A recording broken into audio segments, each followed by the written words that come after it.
Bueno, primero que nada, las gracias a Ricardo Brodsky y a Andrés Stefani, que son dioses de la máquina detrás de esta actividad y que han tenido la gentileza de eh, abrirme este espacio. Las acciones que presento tienen como referente la violencia asociada a las movilizaciones que se inician acá en Chile el 18 de octubre, y muy específicamente el apedreo a carabineros, que es casi una constante en ellas.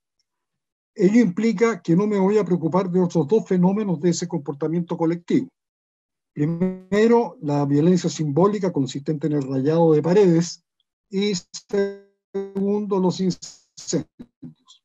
En ambos casos, pienso que los análisis que presento más adelante pueden ser útiles para la comprensión de ellos, pero como dije, me voy a circunscribir a lo que he denominado el apedreo. Tampoco me voy a referir a las violaciones de derechos básicos constitucionales y legales, de autoría de las fuerzas de represión. Por ejemplo, impactar con balines cara y ojos de manifestantes provocando una ceguera. En este caso, las explicaciones plausibles de esa violencia necesariamente son muy distintas que en los casos anteriores. Mi tema es entonces la violencia que constituye el apedreo. Lo que me propongo es explicar esa violencia mediante dos construcciones teóricas alternativas capaces de desplegarse en el nivel de la microconducta. Hasta ahora, los intentos de explicación, por ejemplo, los expuestos por intelectuales públicos en columnas periodísticas, han apelado a categorías sociales, por ejemplo, el recurso lumpen, o a efectos de estructuras sociales concebidos en una dimensión macrosocial, por ejemplo, estructuras de desigualdad social. Como veremos, ciertamente estas pueden constituir un elemento explicativo más que poderoso, pero se ha dejado sin respuesta la mediación desde esas constelaciones estructurales a las microconductas. Aquí lo que intento precisamente es identificar mecanismos de mediación que sean plausibles. Por otra parte, hay una tercera alternativa que también se ha echado mano de ella, que reside en apelar a conceptos como la anomia. La verdad es que la anomia tiene solo un valor descriptivo. Es obvio que apedrear a carabineros constituye un ilícito penal, y en ese sentido, cuando es un comportamiento reiterado en el tiempo, implica un rechazo intencional de normas de sobra conocidas y quizás una mala interiorización de ellas. En Durkheim, la anomia empíricamente observable es una variable dependiente. Por ejemplo, explicada por una situación de crisis, pero no se explica a sí mismo. La primera teorización que ofrezco recoge en algo a René Girard. Las desigualdades son efectos de estructuras de jerarquías correlacionadas entre sí, que en el nivel individual se presentan como relaciones de subordinación. Estas relaciones afectan de manera más que importante la distribución y redistribución de toda clase de bienes. Los perdedores en esas relaciones de subordinación son entonces también perdedores en la distribución social global de bienes y tienen frente a sí a ganadores en ella. Esto es, estos perdedores viven existencialmente una situación de ser desiguales, como una situación negativa, frente a los que habitan los polos positivos de las relaciones de subordinación. La comparación con los ganadores es causa entonces de envidia. El ganador, que infrecuentemente será una individualidad específica, más bien como regla general es un estereotipo que simboliza una categoría social, los ricos, los poderosos, etc., se convierte entonces en un modelo en el contexto de una relación mimética. Modelo más bien como algo que se desea fuertemente apropiárselo. Esa apropiación no es posible, entre otras cosas, porque está la ley, y precisamente los que la hacen cumplir son los carabineros. Y esa imposibilidad genera las pasiones o emociones perdurables de sobra conocidas: ira, cólera, sentimientos de venganza, etc. De manera sintética, resentimiento. Como ejemplo de la universalidad de la relación mimética reseñada, se puede acudir a la tabla de mandamientos en el Éxodo. Cito a partir de la quinta edición de la Biblia de Jerusalén.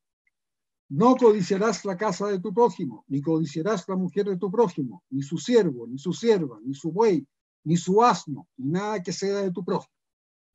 ¿Qué sentido tiene semejante imperativo referido a una subjetividad? Mi opinión es que lo que está en la base de este esfuerzo por controlar sentimientos de codicia es una sabiduría dominante que los piensa como el preludio de un resentimiento permanente que encierra un peligro no menor. Recogiendo a Girard, se puede afirmar que es también parte de esa sabiduría arcana que el resentimiento, al no encontrar vías viables de ataque al ofensor, en este caso los ganadores en el sistema de jerarquías y relaciones de subordinación, descarguen su ira estos perdedores en chivos expiatorios. Mi tesis es que el apedreo a carabineros tiene ese carácter.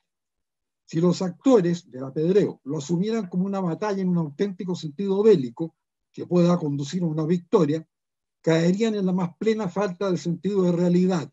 No obstante, lo hacen, el apedreo. Es que no se trata de una violencia guerrera en sentido clásico, sino de violencia simbólica dirigida a un chivo expiatorio que con cada peñascazo paga ese resentimiento permanente que genera la desigualdad.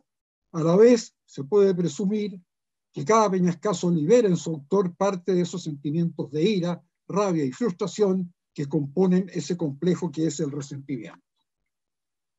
La segunda teorización que voy a proponer explora la posibilidad de una relación entre la violencia, que es el apedreo, y la existencia de un contexto democrático. ¿Puede concebirse una explicación que vincule la violencia de la que estoy tratando con el contexto democrático en que esa violencia tiene lugar? A primera vista, concebir una explicación semejante es algo así como un oxímoron. La relación entre democracia y violencia es de rechazo. La violencia es la negación de los valores que encarna la democracia. No obstante, vale la pena explorar una modalidad de explicación con ese carácter. Ahora bien, en el contexto de relaciones de subordinación enmarcadas en estructuras jerárquicas, la situación de las personas subordinadas recibe una legitimación a través de dos discursos, un discurso por un lado de demérito y, paradójicamente, otro de mérito. El de demérito imputa a la persona responsabilidad propia por su situación de subordinación y sus consecuencias, tanto redistributivas como otras, por ejemplo, en términos de estatus social. Así, la persona es responsable por su flojera, alcoholismo, mal vivir, etc. Es un discurso súper conocido y hay evidencia empírica proveniente de sondeos sobre su vigencia. Mi hipótesis es que sin mayores quiebres, este discurso hasta hace poco era interiorizado masivamente por las personas subordinadas. Aunque suene paradójico, existe también un discurso que apela al mérito para legitimar la subordinación y las desigualdades que se le asocian. Unos son más iguales que otros en razón de una desigual distribución de talentos.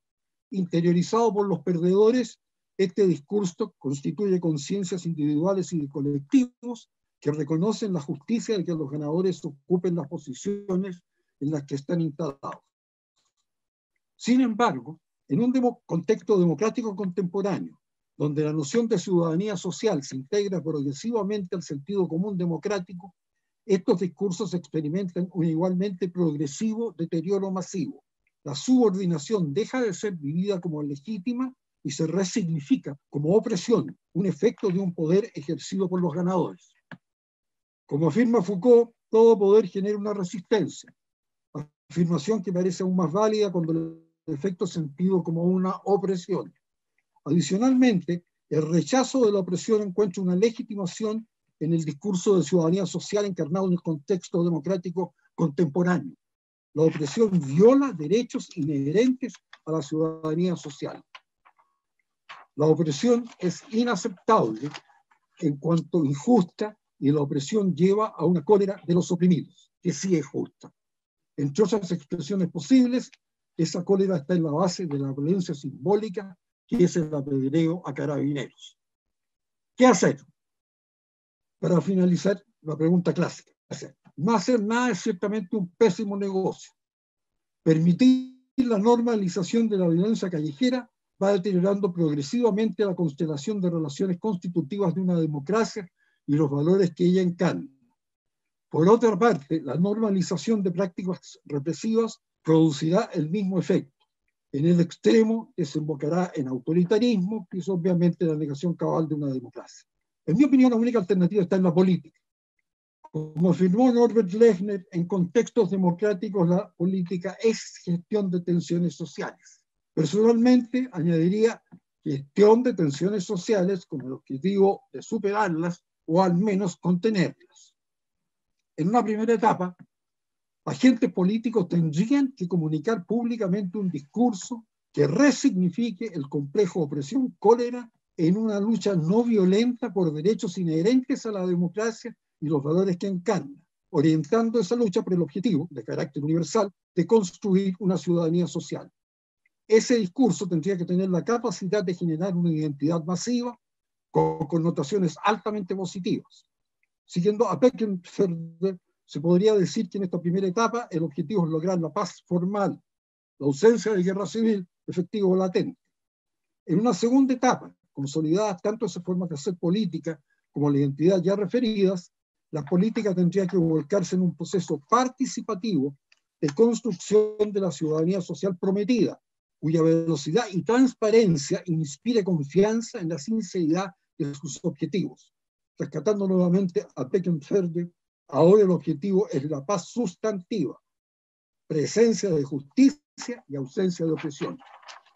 Mi hipótesis es que existe un umbral en las relaciones colectivas con la desigualdad. Si la desigualdad está bajo ese umbral y los procesos sociopolíticos y socioculturales apuntan hacia objetivos de una distribución de bienes materiales, capital cultural, estatus social, incidencia en decisiones colectivas, etc., considerada al menos razonablemente justa, de manera que la desigualdad permanece bajo el umbral o está sujeta a cambios que la van situando aún más por debajo de su umbral, la situación es de paz sustantiva. En la medida en que el umbral se traspasa, tenemos solo paz formal, cuyo quebrantamiento se expresa, entre otros fenómenos, en apedreos a fuerzas policiales. El objetivo de alcanzar una paz sustantiva estable no puede sino evocar la pregunta sobre por qué las democracias latinoamericanas han sido y son profundamente deficitarias en esta materia. Y ello incluye, obviamente, el caso de Chile. La pregunta es sin duda más que relevante, pero exige un esfuerzo de teorización e investigación cuya magnitud supera el marco de esta presentación. Ahora, esta argumentación para fundamentar lo que se podría llamar la gran estrategia que recién he esbozado, se ha desarrollado en el contexto de la segunda teorización presentada. No obstante, creo que si se acepta la primera teorización presentada, esta gran estrategia continúa siendo una idea plausible. Esto es, una respuesta defendible a la pregunta ¿qué hacer? Muchas gracias.